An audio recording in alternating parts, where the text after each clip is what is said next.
Hello students, welcome to GCP Hands-on Experience 1 Solution. But I have to tell you, if you haven't attempted on your own, please close this and go back and do it on your own, because I'm not your kindergarten teacher, okay? You're supposed to get your hands dirty, okay? But for those who have done it, welcome and congratulations. So let's read the article and compare the answers and see whether you know it matches. And even if it doesn't, you did your work and you might have had a deeper insight than me. So that let's dig into it. So let's go to the article. Why the University of Minnesota research scandal threatens us all.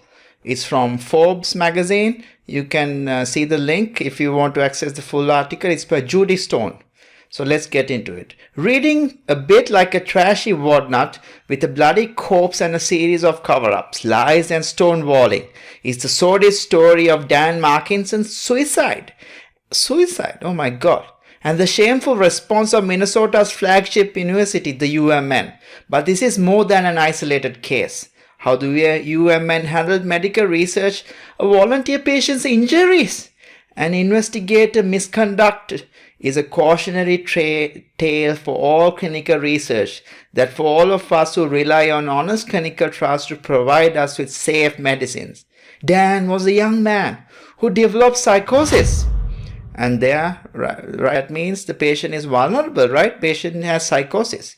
For more background readings, see linked below. A judge offered him a choice of going to a state mental institution or following the advice of his doctor, which was to enroll in a clinical trial of antipsychotic medication.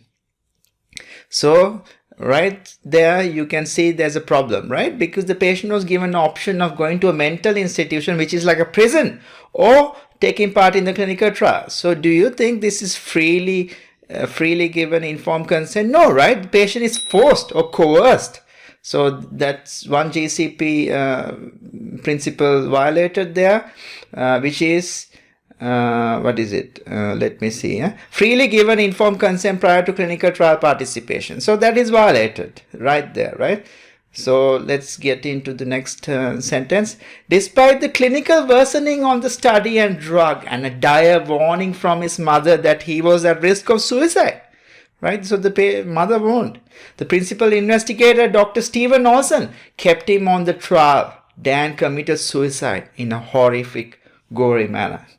So subject safety is at risk. Or let's see which principle is affected there. The second one, trial initiated and continued if benefit for subject and society is more than the risk and inconvenience. So was that the case here? No, right? The patient was at risk of suicide and the mother warned, but the doctor still kept him on the trial. So that GCP principle is violated. And then the third one, the right, safety and well-being of the subject is given precedence over science and society. So was that the case here? No, right? Because the doctor kept him on the trial because he wanted the trial data, right? So he valued the science more than the patient. So that is violated as well. So that's another principle violator. So let's get into the next paragraph. The university has been stonewalling for all the intervening years, despite dogged persistence of his own ethics professor, Dr. Carl Elliott. Elliott has filed multiple information requests, reviewing thousands of pages of documents and meticulously documenting his findings in his writings, making key documents available for all to review on Script D. His reward? Ostracism by some other faculty and a seemingly retaliatory rebuke from the administration. While the UMN's administration's motto is driven to discover, they clearly didn't believe this applied to their own misdeeds. Finally, after more than 10 years, there have been recent successes. First came a letter from more than 175 academic ethicists, legal scholars and others, including former editors of the New England Journal of Medicine, calling for an independent investigation. This spring brought a review from the Association of Accreditation of Human Research Protection Programs, an organization that also accredited UMN's research program.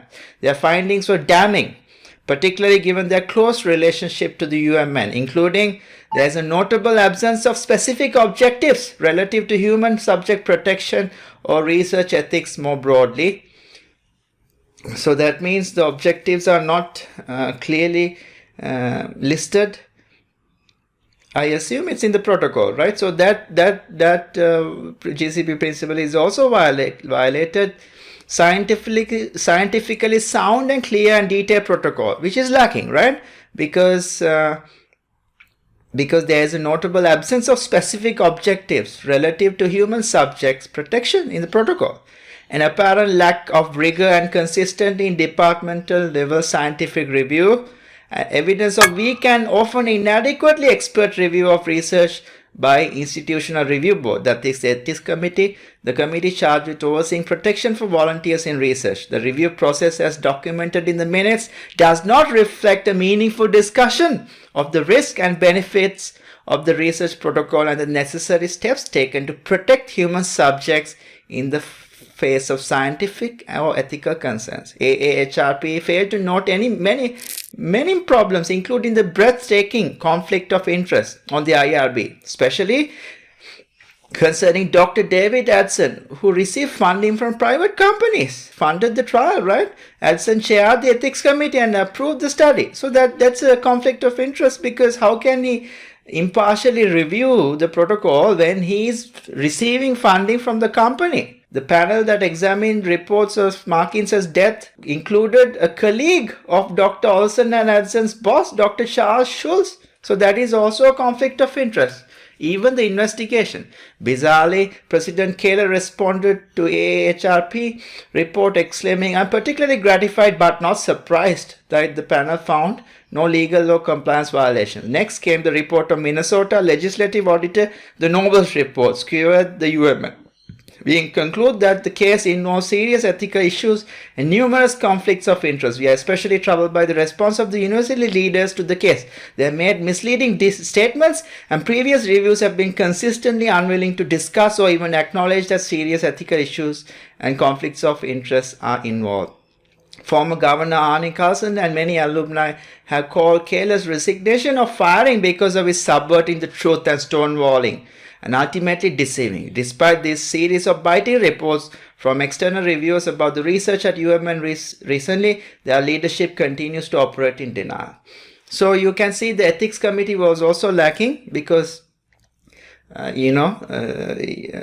ethics committee. So that means GCP principal systems is procedures that assure the quality of every aspect of the trial, that is also violated, right? But because the ethics committee didn't do a proper review.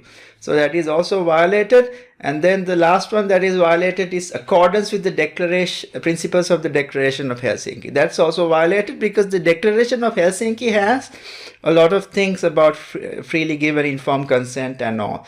So if you're not very familiar with Declaration of Helsinki, I advise you to go to Wikipedia and check it out, Declaration of Helsinki. Well, that brings to the end of this part of GCP hands-on experience, and well done. And if your answers are different from mine, that's fine. Discuss it in the comment section. Discuss with the other students, because you learn mostly by discussion and digging deep into the problem, and also like understanding your point of view, right? So well done. I will see you in the next solution section. Ciao.